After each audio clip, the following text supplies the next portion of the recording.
breaking news for your home. Way-Day. Wayfair's big sale is almost here, and you can score the best deals in home. Like up to 80% off everything home. Yes, you heard that right. 80% off with free shipping on everything. Plus surprise flash deals all Way-Day long. We're talking outdoor furniture and essentials, rugs, and more. All at Wayfair, and all up to 80% off during Way-Day. Shop Wayfair's Way-Day from April 25th through 27th. Wayfair, every style, every home. History as it happens, March 31st, 2026. Eyewitness to Annihilation. The Israeli military has continued its bombing of the Gaza Strip overnight. Children have been lost, and my son is still under the rubble. Shada has frozen to death. We have no shelter, and my daughter died from the cold. Tents and makeshift shelters were soaked and flooded or washed away entirely. In Khan Yunis, an 8-month-old baby girl died from hypothermia. The first meeting of President Trump's Board of Peace just wrapped up in Washington. If Hamas doesn't do what they promised they would do, and I think they probably will, but they were born with rifles in their hands. Israel's war to destroy Palestinian society in Gaza is not over. Deadly airstrikes, hunger, thirst, the lack of medicine, Palestinians trapped in the Gaza Strip continue to endure inhuman suffering as the world's attention has moved on to other problems. Enter historian Jean-Pierre Filiu. He traveled to Gaza last year to bear witness to the devastation, to end our indifference to the deaths of others. That's next as we report history as it happens. I'm Martin DeCaro. What we see is now not only the Palestinian enclave of Gaza as a beacon of Palestinian culture, civilization, society has been erased, but the Palestinian society has been atomized in order to make them something less than a people, some kind of a vast collective of bellies to be fed or bodies to be cured. And this is certainly dehumanization on a scale that I've never experienced before. For nearly 80 years now, Gaza has been known as a place where Palestinians are trapped, unable to return to their former homelands in the State of Israel, the country they were expelled from in the war triggered by Israel's creation in 1948. General Assembly of the United Nations has made its decision on Palestine. Soviet Union? Yes. United Kingdom? United States recognizes the provisional government as the de facto authority of the new state of Israel. Latest camera records from Palestine show heavy damage in and around the Arab city of Jaffa as Haganah troops move up to new positions along the war-scarred roads. Jaffa itself has become an almost deserted city. As historian Jean-Pierre Filiu wrote for Foreign Affairs in early 2024, by January 1949, the Israelis had not only defeated the Arab armies, but also driven some 750,000 Palestinians from their homes, what became known as the Nakba, or catastrophe. The armistice signed between Israel and Egypt under UN auspices in February of that year created the Gaza Strip, a territory under Egyptian administration and defined by the ceasefire lines in the north and east, and by the 1906 border with Egypt in the south. After centuries as a strategic crossroads and vital commercial hub for regional trade, Gaza had been reduced to a strip of land, cornered by the desert and cut off from what had been Palestine. On top of that, the local population of some 80,000 was now overwhelmed by some 200,000 refugees from all over Palestine, who then described the Gaza Strip as their Noah's Ark. The young republic, born of war, now joins the Council of Peace. The blue and white Star of David is added to the flags of the 58 other member states. Simultaneously with her admission to UNO, Tel Aviv, capital of Israel, celebrates the first anniversary of the state's independence. Crowds are so big that a giant parade has to be cancelled. In synagogues throughout the land, thousands of worshippers attend. In November 1956, wrote Filiu, the Israeli army took control of the Strip as part of a coordinated offensive with France and the United Kingdom against Nasser's Egypt.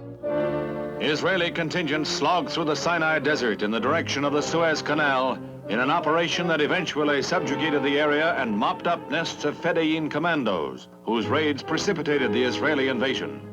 The Gaza Strip, long a source of friction, now is the road. During 4 months of occupation, he wrote, around 1,000 Palestinians were killed by Israeli forces, including 2 massacres documented by the United Nations, in which at least 275 were executed in Khan Yunis and 111 in Rafah. The trauma was so profound, he wrote, that when the Israelis withdrew under U.S. pressure, the Palestinian population called for the return of Egyptian rule instead of the UN trusteeship that had initially been envisioned.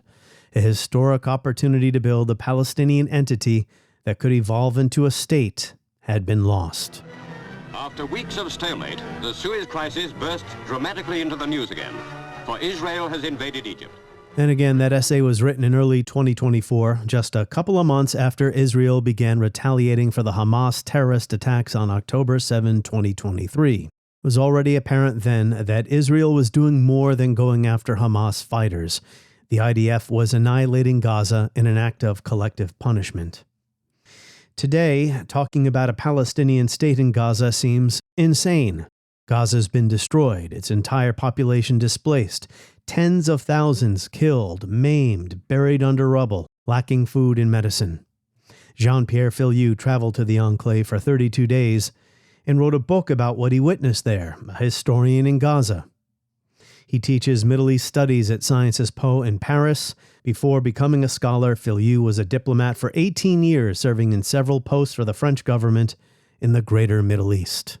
Tap subscribe now in the show notes to skip ads, get early access, and enjoy all of our bonus content. Or go to historyasithappens.com to sign up and support the work we're doing here. Jean-Pierre Filiu, welcome to the show. Well, thank you so much for welcoming me. Joining us from France. Welcome back, I should say. So why did you feel like you had to go to Gaza and see it for yourself?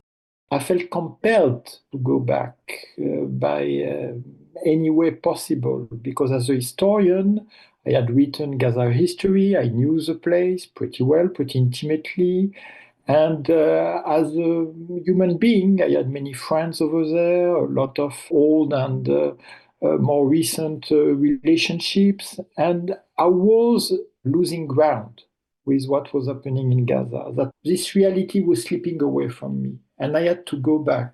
I had to go back as a historian, which is why the title of my book is A Historian in Gaza, because what was being destroyed was destroyed in front of our eyes and would definitely never go back. And I had to bear witness as a historian, but also very simply as a human being. Israel to this day still does not allow foreign journalists into Gaza. By the time you were there, despite that ban on foreign journalists, most people with a smartphone could see anecdotally what was happening to Gaza. The widespread destruction, the death, the suffering. But then once hostilities died down a bit, some news organizations were able to get drones in the air, and it looked like a lunar landscape. You could see entire areas totally leveled. How would you describe what you witnessed when you were there on the ground? Well, first, when I was on the ground, I couldn't imagine that 15 months later, talking with you, the foreign press would still be banned. It's quite unique in contemporary history to have a major crisis whose access is forbidden to independent international media. So when you're on the ground, first you need a few days, even though you know quite well the place like me, just to get around, because everything disappeared. The streets, the cities, all my memories disappeared. What I was experiencing was a totally new reality. As you said, lunar landscape. You had a sea of tents, an ocean of refugees, but with no first floor, second floor. Everything was at a human level. So you couldn't get a perspective from afar, like the people you describe from the plane. So you had to go for hours, literally, among, this humanity that was totally abandoned, and try to grasp the possibility of their survival. I have to insist on the fact that I was there working for humanitarian mission, Doctors Without Borders, otherwise I wouldn't have been allowed in. I was doing my job as a humanitarian, giving them, advice about security, environment, context, and so on and so forth. But I took this opportunity of being involved so closely, so actively with this tragedy to bear witness with this book. Humanitarian zone. That's a misnomer. There really wasn't a humanitarian zone, was it? That's where you spent most of your time. Yeah. Yes. Well, you have to be when you're in Gaza, in the so-called humanitarian zone. Otherwise, it's a kill zone. So you don't have any alternative. And even crossing the kill zone, getting in and getting out, I got the scare of my life, and I'm not scared easily because it's really so dangerous, so scary. Gaza is an Orwellian world where all the words get the contrary meaning. Humanitarian zone is nothing humanitarian. It's a destitute area where nearly 2 million people were dumped, literally dumped, without any facilities. But drinking water. People didn't have a cup of drinking water. Doctors Without Borders, for whom I was working while there, was delivering, because now they have been banned from Gaza, again, something I would never have imagined possible for an organization that got the Peace Nobel Prize. The situation was so tragic that Doctors Without Borders, on top of all the medical assistance it was providing 1/4 of the water that was distributed in Gaza. Because clean water is literally a vital issue, because in Gaza, in history, was an oasis. Everybody was coming to Gaza because of the water. The Wadi Gaza was the largest river flowing into the Mediterranean from Palestine since the antiquity. But because of the siege, because of the war, all this has been destroyed. So the water is either too salty because it's too close to the sea, or too polluted when it's too close to the soil. So you have to purify the water and, of course, distribute it. The standard of clean water in Gaza are below any minimum. This is an average, which means that the majority of the population in Gaza doesn't even get that average. But that was only one of the many life or death challenges the ordinary Gazan is facing many times a day. In your book, you describe how difficult it was for anyone to have a sip of clean water. That's everyone, children, pregnant women. It's very, very painful to read how people are going through something like that. The genocide debate often hinges on intent. And people will point to statements that were made by Israeli political and military figures. But intent can also be observed in the conduct, in the damage, indiscriminate destruction of entire neighborhoods, for instance. Do you consider it genocide? As a historian, I try to use the most sober words that induce debate, reflection, that stimulate exchange. I never used that word that is so polarizing. I try to reach out to every kind of audience, but at the same time, I'm testifying about what I witnessed, and some people use it as an argument for their own position. What I'm convinced is that I've been on many war theaters. I've been in Afghanistan during Soviet occupation. I've been in Iraq. I've been in Syria. I've been in Somalia. I've been in Bosnia. I've never seen anything remotely like this, because after an earthquake, there is still one house somewhere still standing because nature makes mistake. But here it's purely human-made. It's systematic. It's industrial. It's an annihilation war. This expression, I use it repeatedly because I think it's relevant. It annihilated every possibility of a decent life, collective life. So what we saw, we're mentioning the humanitarian zone as an oxymoron or as a Orwellian use. What we see is now not only the Palestinian enclave of Gaza as a beacon of Palestinian culture, civilization, society has been erased, but the Palestinian society has been atomized in order to make them something less than a people, some kind of a vast collective of bellies to be fed or bodies to be cured. And this is certainly dehumanization on a scale that I've never experienced before. And the big challenge for me was to find the right words that could echo in the mind and soul and conscience of everybody who would read this testimony.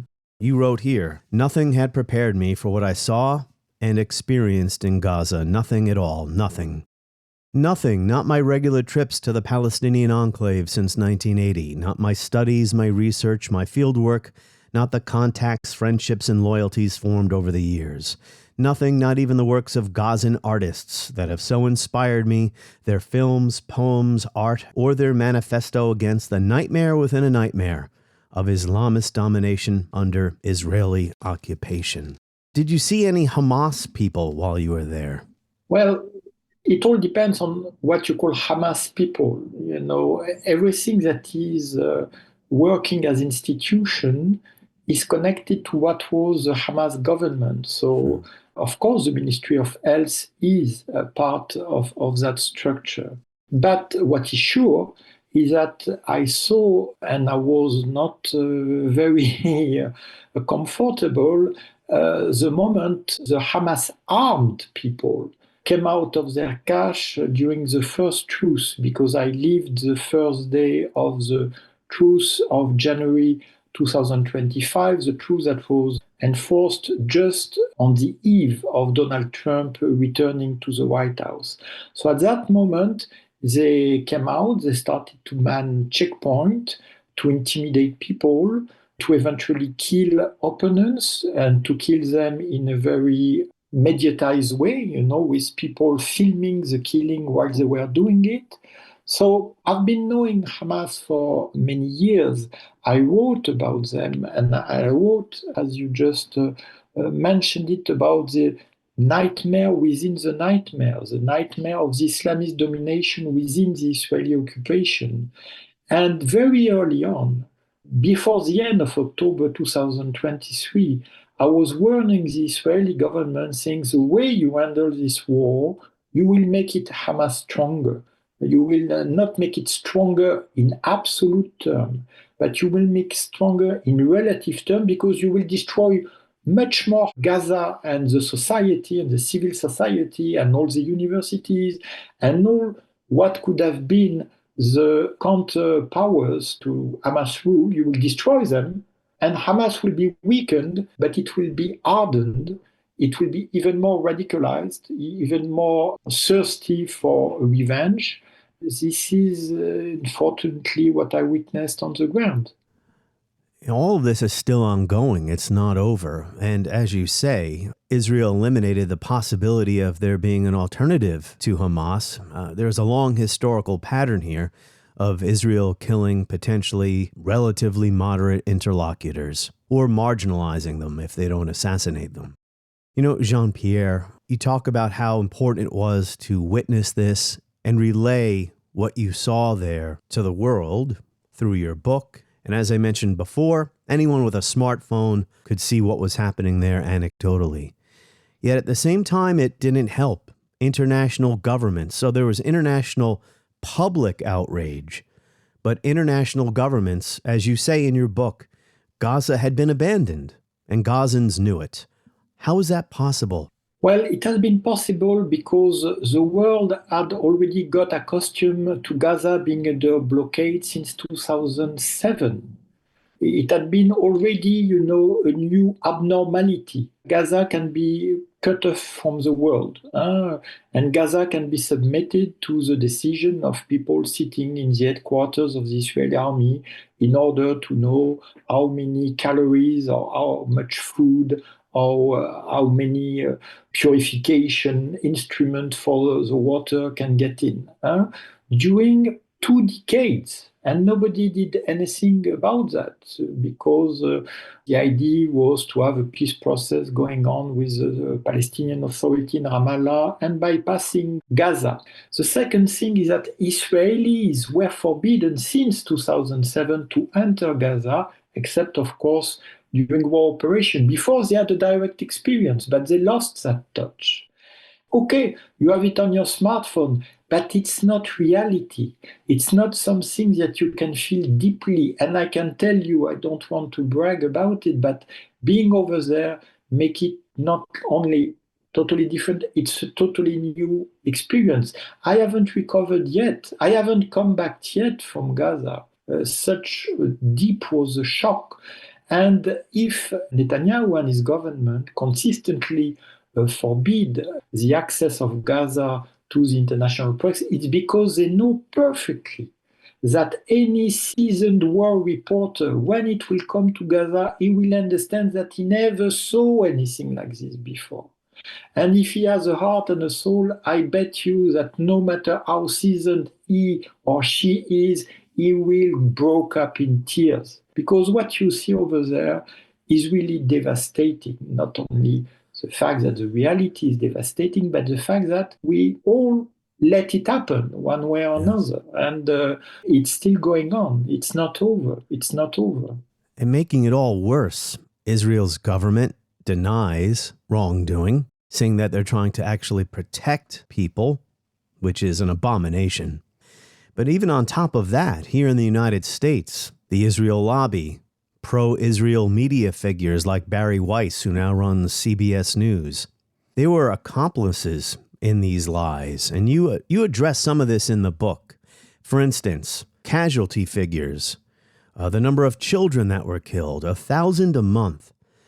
But here in the United States, people would say, oh, that's the Gaza Health Ministry. That's the Hamas Health Ministry. You can't trust those numbers. Or the fact that there was famine, an orchestrated famine in Gaza, starvation, malnutrition. Barry Weiss's publication, The Free Press, ran articles denying the famine, saying these kids had other health problems and that's why they look so emaciated. How do you feel about that denialism, which is part of every war like this, right? People who commit war crimes don't say, yeah, we did it. But in that case, again, the ground was prepared by 2 decades of blockade. The fact that you don't have access and that you're not even fighting for access is preparing for this denial. And the fact that you assimilate the population of Gaza with Hamas, and the fact that you assimilate the civilian members of this or that ministry with military and terrorist groups.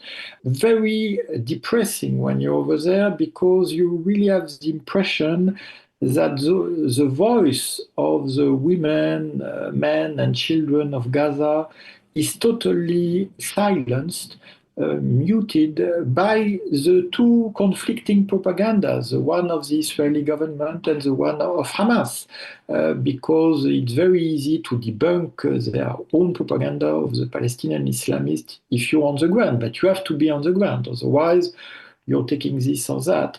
When it comes to casualties, I'm a historian, I'm into data. The casualties, the numbers that are circulating are minimal because they are based on and I saw the process, and the process is painful in all meaning of the terms, which means that it's only at the hospitals that have been bombed, attacked, besieged, deprived of the basic facilities. It's only at the hospitals that the death certificate is delivered. And it's only once the death certificate is delivered that the casualty enters the official toll, which means that this toll is the minimum because you have thousands of missing, whether buried under the rubble or somewhere in an Israeli jail, we don't know. On top of that, you have all the indirect victims, the people who die because they can be cured, they cannot be evacuated, their injuries is not being treated properly. And of course, the hunger, the thirst that make everything worse. So you probably can double the number of people who have been directly killed by the Israeli army which bring us to incredible level of loss. But even the Israeli army, because they are, if I may say, practitioner, they don't engage now in the already lost battle of denial by the Netanyahu government. They accepted the proportion of 10% of people killed, injured, or maimed in Gaza by their own doing. That's right. That number came out. You can work on that. That number came out. An Israeli military figure had said he estimated 200,000 people killed or wounded. 200,000 people, 10% of the population, at a minimum. And it's not over because there's so many other effects of war and starvation, disease, malnutrition, the destruction of schools, hospitals, water purification, all of it. The death and suffering will ripple for years. So let's talk about the hospitals here, because that was another thorny issue here in the United States and elsewhere, of course. This debate over whether the hospitals were being used by Hamas as headquarters, so therefore it was okay for Israel to shell them. Well, first, in international law, hospitals are sacred. You don't attack them, you don't bomb them, you don't besiege them. And if you have any hint that they can be used by your military enemies, then you have different way to neutralize them or evacuate them. That's the basic principle. Second thing, with all, the tons of propaganda that have been produced about that, not one indisputable proof of military use as a base by Hamas of the hospitals in Gaza has been provided. Not one. On the contrary, obvious lies were debunked, like, for example, the use of the 3D model of the Scottish Maritime Museum in Glasgow, UK, in order to reproduce the so-called 3D headquarters of Hamas below hospital in Gaza City, the Shifa hospital. I spent a significant time of that month in hospitals, and I saw the conditions they're working in. I can only speak for what I saw, but I never saw anything remotely confirming this kind of terrible accusation, because they are deadly accusations. What happened, even after I left at the Nasser Hospital in Khan Yunis, is that journalists that were at the hospitals were killed, that was last August, by a triple strike. So more civilian targeting than that you cannot imagine. And it was not the only one. Doctors Without Borders, with whom I was working, lost 15 people. 15 people that were killed, not talking about the injured, not talking about the maimed. Today, Gaza is and remains the most dangerous place on earth for journalists and for humanitarians. Yes. And just to end up with the argument, if the intelligence Israel is providing on that topic is so solid, why don't they distribute it? Why don't they give the name, the place, and the data? That never happened after any takeover of any hospital. And the 36 hospitals in Gaza have been all attacked at one moment or another. They have been all bombed at one moment or another. Half of them were occupied and dismantled. And still, if that was such a serious concern for the Israeli army, still they didn't provide any indisputable proof. A friend of mine reminds me not to resort to polemical thinking, because that prevents clear thinking. Now, as I was listening to you there, Jean-Pierre, and you said Israel hasn't provided the intelligence, the evidence to show that the hospitals were Hamas command and control centers. Because the reason is Israel was deliberately murdering healthcare professionals and murdering journalists, mowing down Palestinian journalists for the crime of reporting what was happening. Yes, I called it murder, and maybe that's polemical, but that's, to me, what it is.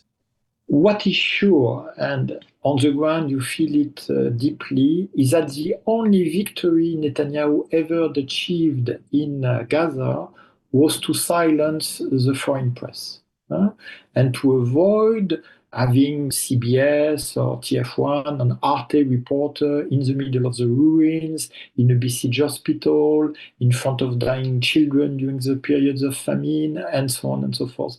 That was over. And Netanyahu made it very clear. My problem is not with famine in Gaza, my problem is with images of famine in Gaza. So he did his job. But his only victory was not against Hamas, it was against all of us. Because this victory prevented us collectively to get the real grasp of this horrendous reality, unprecedented. This lawless order, this new reality that is emerging from Gaza and that we see now echoing in various parts of the world. Instead of defending the freedom of the press, the Western governments didn't move at all. It took, for Europe, 2 years before eventually thinking about steps to be taken in order for the international press to be allowed. And the Foreign Press Association in Israel filed complaints after complaints to the Supreme Court and became quite not satisfied, but accepted the fact that they were all postponed, while everybody is sending his mic, his camera, to Israeli political and military leaders to make the news. That is a huge responsibility that was taken collectively, and the result is abysmal. It is cold comfort, but I do hope future historians will document how the Biden administration aided and abetted the annihilation of the Palestinian nation in Gaza, a nation without a state, and Israel pulverized the Palestinian nation, as you said, to turn it into some kind of atomized thing. Just a number of empty bellies that would need to be filled as people roam from one refugee camp to another in their destroyed enclave. The Biden administration enabled that, to turn Gaza to dust. But one strength of your book is the through lines that you draw. For instance, the checkpoints. You had to go through one of these checkpoints to enter Gaza. These checkpoints did not start on October 7, 2023. They actually go all the way back to 1967, right, as when Israel began its occupation.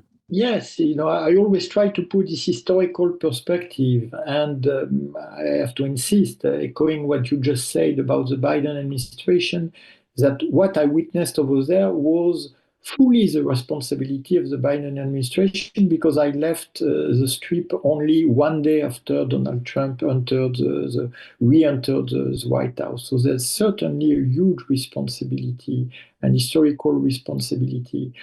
When it comes to history, you had the occupation. So paradoxically, in the beginning, the Israeli occupation in 1967 abolished any border between Gaza and Israel in order to absorb the working force from the Palestinian enclave into the Israeli market, thinking that if the people from Gaza would live better, then they will abandon their nationalist aspirations. That, of course, didn't work. But this is a peace process that paradoxically opened an area of closure, because peace process was never giving to the Palestinians their full rights and their whole territory. It was about defining new borders, new crossing points, new checkpoints. And this, I experienced it over the years.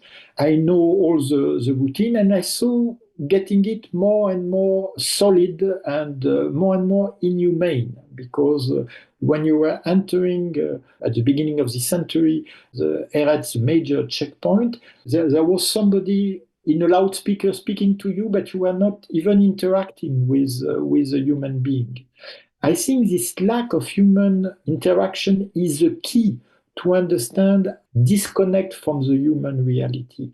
So you had those various checkpoints, you open one, you close another one, and now it's even more rigid. It's a completion of a long process of cutting off Gaza from the rest of the world. And very early on, 10, 15 years ago, I said you cannot guarantee the safety of the Israeli people on the total unsafety of the people of Gaza. It's morally wrong, obviously, but it's strategically a failure. And all this, of course, exploded in the horror of the terrorist massacre of October 7. The conversation continues. Tap subscribe now in the show notes to skip ads.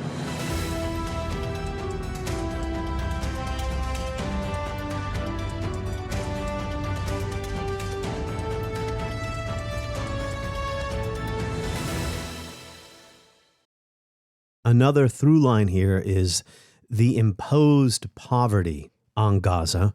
Also, Hamas's intransigence or its corruption and meddling as well has relegated Gaza to this economic catastrophe over the years. So you bring up attempts in the past to open Gaza's economy to the world. Post 2007, when Hamas takes over the Strip, part of the security balance that Israel chose in agreement with Hamas, I mean, they had always negotiated with Hamas, despite what Netanyahu says, through Qatar, through intermediaries. Egypt as well. Because Gaza's economy failed to provide opportunities for the people in the enclave, they would seek work in Israel to earn better wages. So that's where the work permits system comes about, right? And that becomes part of this security balance. Hamas winds up being empowered as a result of this. Right. So there'd be, periodic outbreaks of violence. You document these in the book. Every few years, another war would break out. And then there'd be another series of negotiations. X number of Palestinians can enter Israel each day for work. This exploded, of course, on October 7th, 2023. The mowing the grass strategy failed. But again, it's linked back to the failure years ago to establish a strong economy in Gaza, where Palestinians wouldn't have to go to Israel for work every day. My distinguished Harvard colleague Sarah Roy coined the concept of de-development when talking about the political economy of Gaza, and I think it's very accurate. De-development, yes. It means that not only there is no growth, but every year is bringing you more below zero. You de-develop. But you have to keep in mind that historically, Gaza is a very rich territory. The land is very rich. It was an oasis, very fertile soil, and that the network of industry of local industry was pretty strong. And of course, after the blockade, any hope of a decent economy is over, because you can only get what the occupier decides you can have. Of course, it will make the stronger player in Gaza, which means Hamas, even stronger. Just to understand why I was so shocked as a human being, but because Gaza had some of the highest standards in terms of public services before this catastrophe. It had the same proportion of students as in the French population, 4%. You had nearly a universal vaccination program. All major diseases had disappeared. The basic health services were guaranteed.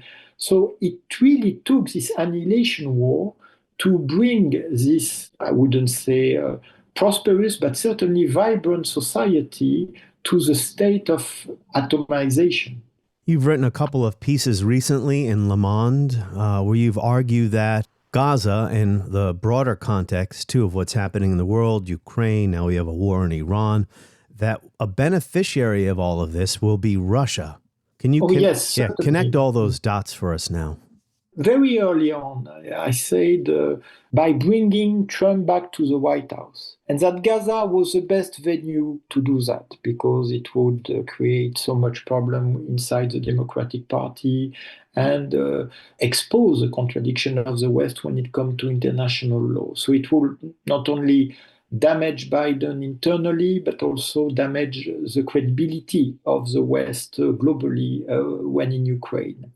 So Trump came back, and during the year 2005, European leaders, instead of confronting Trump both on Ukraine and Gaza, they tried to placate him on Gaza, abandoning Gaza, saying, oh, it's wonderful, your peace plan. Oh, yes, your Board of Peace, wow, yes. Of course, they didn't believe a word of it, but knowing how narcissistic the US president, then they had to say that. Instead of saying, we have to get out from this impasse, we have to have a decent, clear pathway to the two-state solution with Gaza returning back to the world, and therefore Hamas being mechanically weakened because there would be a Palestinian alternative, not only the Palestinian Authority, these leaders, but at least a political horizon.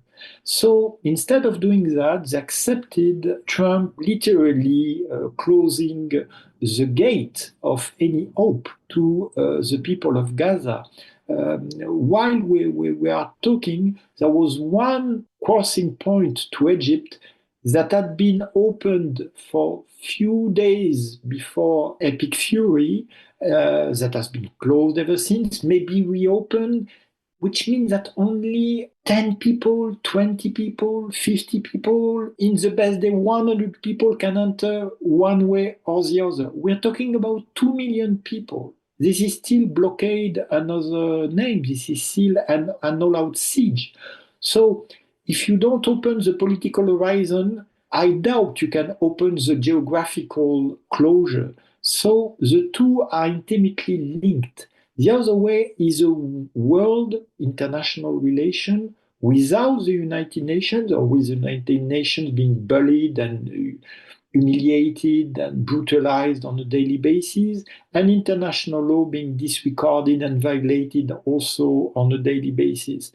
This, I saw it in Gaza. I saw a world not only without the foreign press. By the way, there's no foreign press in Iran, so we don't understand really what is going on because we have only the conflicting propaganda to feed over, but also a world without diplomats. I've been myself a diplomat for 20 years. Diplomats have their problems, their faults, their weaknesses, but they are there to promote negotiation. And at the end of the day, and I'm quoting Donald Trump, there's nothing cheaper than peace. There's nothing cheaper than peace. So a world without diplomats, you won't achieve peace. I would not qualify Steve Witkoff or Jared Kushner as diplomats. Yeah, they're businessmen and they're amateurs. They don't understand the areas of the world. Well, maybe Kushner knows the Middle East from a business perspective. But Witkoff he's clueless about what's going on. Yeah, even if they were genius, you cannot handle Gaza, Ukraine, and Iran. It's impossible. Yeah, you need a bureaucracy, you need a whole apparatus of advisors, experts, specialists. Otherwise, you go from one delusion to another, which is unfortunately the state we're living in. My final question here, Jean-Pierre, is it deals with history and where the current world might be going. In history, there have been cataclysms, world-changing, transforming cataclysms. And at the start, very few people expected that it would really get as bad as it did. The First World War and the attempts to prevent another war after that one ended in 1919, came to naught. The League of Nations was a failure. The rise of fascism, the retreat of democracy, the Great Depression. We get another war in 1939, and that was, of course, a cataclysm. Some 60 million people killed and nations destroyed. But the world got together and tried to create a new order to prevent a repeat of that. I don't know what's going to come after this series of wars finally ends, if it ever ends. But I do feel like we have reached not necessarily a new era. I think we're going back to a past era. Checks on interstate violence and aggression, checks on violence towards civilians have been obliterated. The rules-based order was never entirely rules-based or orderly, but today I think it's even worse than that. I feel like all the inhibitions, all the checks are gone. It began with Gaza. In history, it's always possible to go back, or it's possible to go worse, or it's possible to go down. History is open. History is what women and men are making it. So there's nothing fatal about it. But what is sure is that the taboo of violating what you just mentioned fell in Gaza without significant reaction, or certainly without a reaction adapted to the magnitude of the violation. And there is a deep link between that and the fact that the press was not allowed, or at least the international press, the Western press. Again, if I came back with Gaza with something, of course, a deep sadness, pain, but also the idea that I was there in a reality, and when I came out of Gaza, I've been living ever since in some kind of a parallel reality where people are talking about Gaza, are using the word Gaza, but are basically talking about themselves and about what is their own priorities in their own environment or political struggle. They don't really connect. They lost this connection with the horror that is in Gaza, that is at the same time worse and different from what they're talking about. So what is sure is that there is a clear parallel, a long-standing clear parallel between Putin and Netanyahu in the fact that they want to go back to, they only speak about World War II, and they want to go back to a pre-UN, a pre-Geneva Convention, a pre-declaration of International Declaration of Human Rights world that will totally release them for any kind of obligation. And Trump joined the band and was much welcomed by those two leaders who did everything to have him back at the White House. Everything, every tool in the book. So now we have the three leaders, and it's a big scare because nobody see how they can be reigned. I've been 3 times in Ukraine since the Russian invasion. The Ukrainian resistance is absolutely admirable. Only Europe is now supporting earnestly Ukraine, confronting an empire that is far stronger, far bigger, far more equipped than poor little Ukraine. So you have that. And certainly, this is a shock that I try always to keep the connection between Ukraine, Gaza, even though I am an Arabist, I'm a specialist of the Middle East. But I see that everyone would like to put you in a corner. So, okay, so you will speak about Gaza, so just speak about Gaza, don't speak about other topics, or you can speak about Iran, or you can speak... Well, it's obvious that all this is connected. And what happened in Gaza and what keeps on happening in Gaza, okay, now there is a so-called ceasefire, but people are dying on a daily basis, nearly, and they are still cut off from the world, so that means that they are, suffering all the plagues that I briefly described. It's impossible, to go on like this. I think a clear sign that we would be changing path significantly would be the opening of Gaza. And the opening of Gaza will not just be an extraordinary relief for 2 million of fellow human beings. It will be an extraordinary relief for our world. We need Gaza. We need Gaza back. We need Gaza back in its whole humanity in order not to lose more of our own humanity. Jean-Pierre, merci pour votre humanité. Thank you so much. Thank you so much for welcoming me again.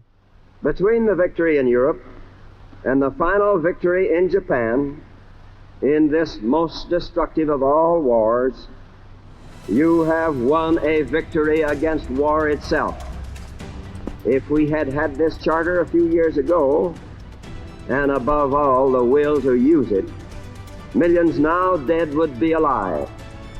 If we should falter in the future in our will to use it, millions now living will surely die.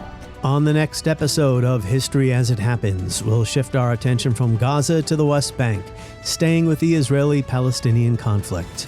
The annexation of the West Bank is underway as Jewish settler terrorism goes unpunished every day. And in the meantime, keep a lookout for bonus content as the war in Iran continues. Sign up for my weekly newsletter. Just go to Substack and search for History as It Happens.